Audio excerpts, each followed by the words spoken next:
Well, I wasn't expecting this on my freaking Tuesday morning. We may actually have a release window for Xenoblade Chronicles 3's DLC Volume 4, by the way. So, the Xenoblade Twitter account recently tweeted earlier today that, and mind you, this is going to be the English translation from Twitter, so take from it what you will. Notice, Xenoblade Chronicles 3 Original Soundtrack Limited Edition will be released on July 29th. Comes with a mini replica of the Holy God's Flute, Noah's Flute, and Prayer God's Flute, Mios Flute, we'll get to that, and an 80-page booklet. Currently accepting reservations. Reservation period is until 4:30. From what people in my Discord have told me, that it's possible that this soundtrack has Xenoblade 3's DLC songs in it. I don't know if that's a direct confirmation that the DLC for 3 will release before the soundtrack comes out, because we did have certain songs from Xenoblade 3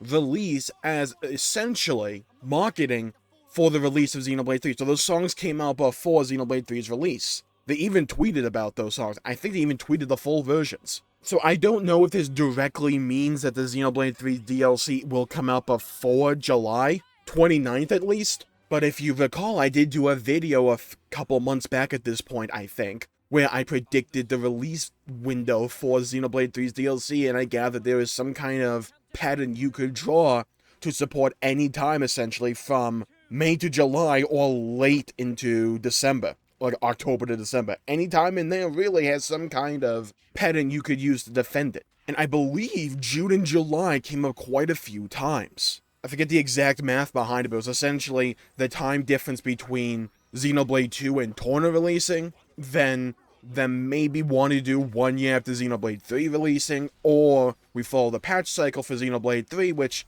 varies between like 7 to 11 weeks at a time. And if you use the 7-week window, then we get somewhere in like early May, and then if we use 11, we get somewhere in June, I think. So this could work, and it would kind of align with where I thought Xenoblade 3 DLC was going to release. I thought sometime late spring or early summer could be the play here. So it wouldn't surprise me. Which means normally Nintendo likes to do a direct sometime either late May or most likely early June. And it's normally to showcase what's coming out for Nintendo or for the Switch in the next 6 months. So they normally like to do a Nintendo Direct for every half of the year. We had the one back in February for the first half of 2023. Probably get one sometime in like June for the second half of 2023. I imagine we'll get the trailer then. They could release the trailer independently, but I mean, it would be good for a Direct. It just kind of depends upon how stacked this next Nintendo Direct could be. But the thing that really intrigues me is I didn't freaking know that Noah and Mio's flutes were named. Now, mind you, this is the Google translation from Japanese. So this is probably about as reliable as me doing a direct translation from here. Spoiler alert, I don't speak Japanese. But the Google translation says that Noah's flute is called the Holy God's Flute, and Mios is called the Prayer God's Flute. And you know some nerd on the internet is going to absolutely tear those names apart and try and find out what they mean.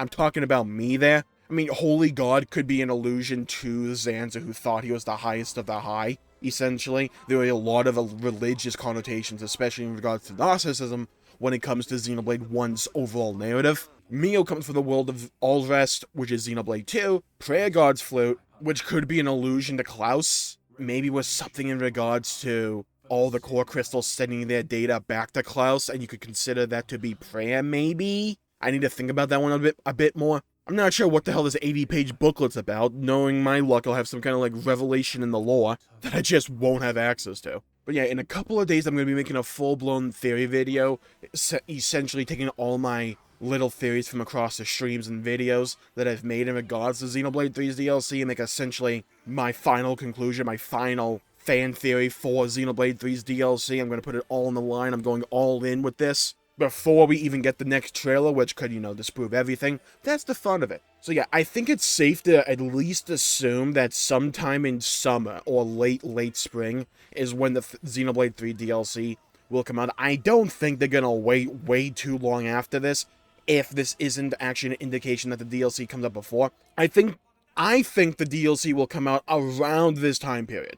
So I think June, July, maybe August. I think it's unlikely. My gut instinct is telling me June, July. is a decently safe bet for when the DLC will come out. And now when it comes to the DLC, I have a few questions, just in terms of how it's going to operate. One, when they say it's going to be Torna length, do they include the side quest length into that when they're talking about the main story? Because remember, the main story for Torna the Golden Country was locked off behind level 4 community level. So will Volume 4, the DLC, have something in parallel to that, where there'll be some kind of side quest requirement in order to actually beat the main story, and does that take into account the actual overall length of play, or is the main story just the same length as the main story from Torna?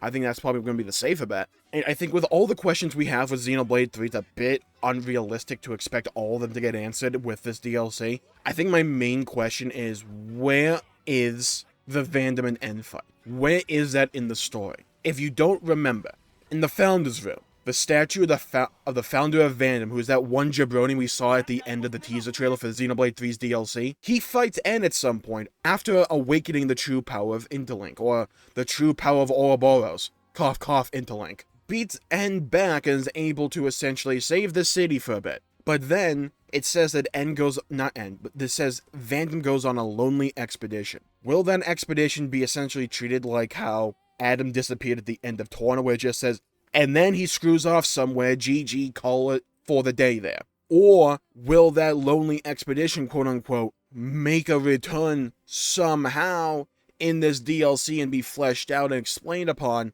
Will that happen? Essentially, what I'm asking is, what's the climax? Is it that end fight, or is it some unknown scene?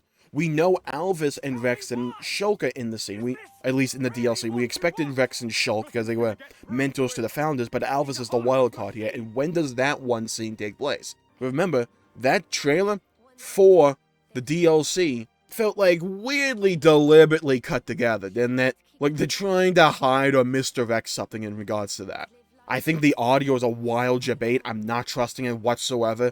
I think the line, he's a heartless machine, is not even from that one scene with Alvis, Rex, and Shulk. I think it's from another scene entirely. Because realistically, what did we get? We saw the standoff between Alvis, Rex, and Shulk. And then we got a, essentially, drone shot of the Bionis Lake, which is an island on the northwestern part of the map of Ionios that we never got to explore in the base game. And then we saw Vandam essentially kind of interlinking, or about to interlink, saying, killing grandfather wasn't enough for you, and it hard cuts there. It doesn't even show us the full interlink, it just shows us like the JoJo stand version of the interlink. I got a feeling that whenever we get this next trailer, it's just going to give us more questions than answers, and maybe it'll answer one or two questions that we had.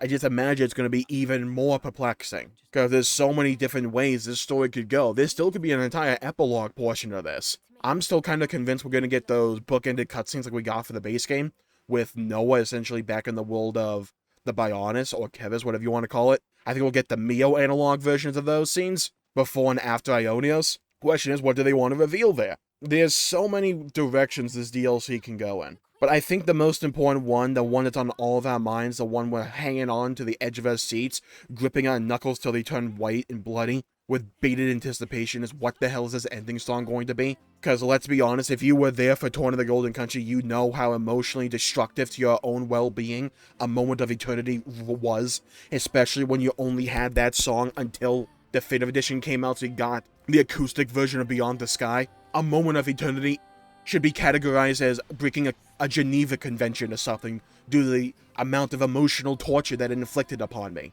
What could they possibly do with this DLC in terms of that song? Because normally, Xenoblade games always have that one ending song. Will they go the route of, say, Future Connected, where we just get an orchestral version of maybe Where We Belong? It's possible we get a variant of Where We Belong at some point, but I do think we'll get a fully voiced song along the lines of A Moment of Eternity like we got in Torna the Golden Country. The names of these flutes are freaking red flags for me. Holy God's Flute and Prayer God's Flute, it could just be an allusion to that world's version of Klaus. I kind of think it is, because I don't recall these flutes ever getting actually named in-game. And the funny thing is, in-game, they swap the flutes.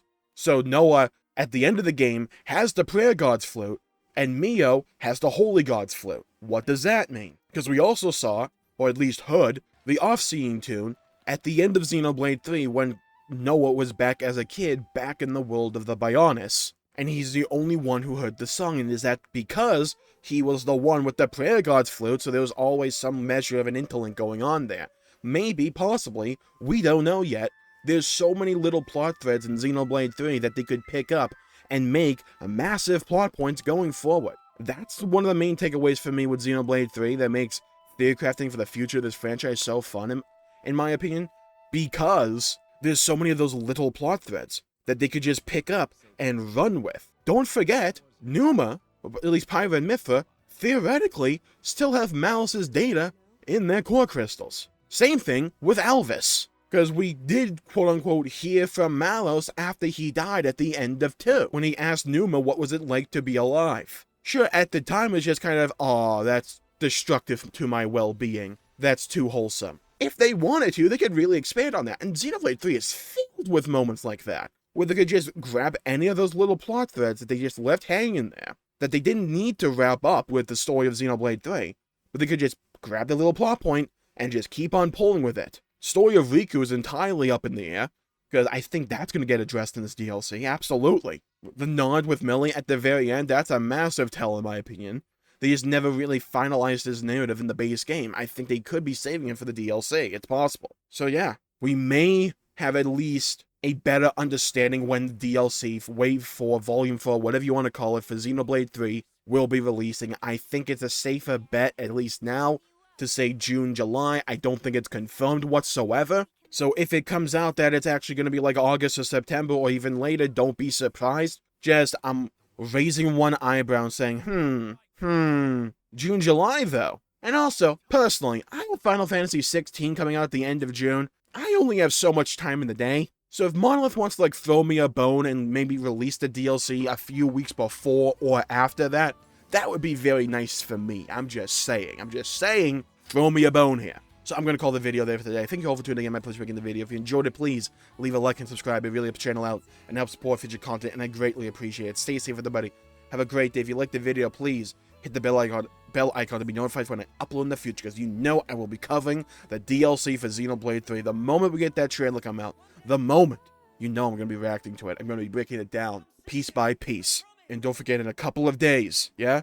Mark it on your calendars, a couple of days from now. I'm going to be making my theory video for the DLC for Xenoblade 3. What I think happens, beginning, middle, and end of it. So stay tuned. Stay safe, everybody. Have a great day. Go play some video games if you can. And as always, I'll see you all next time. Bye-bye, everybody.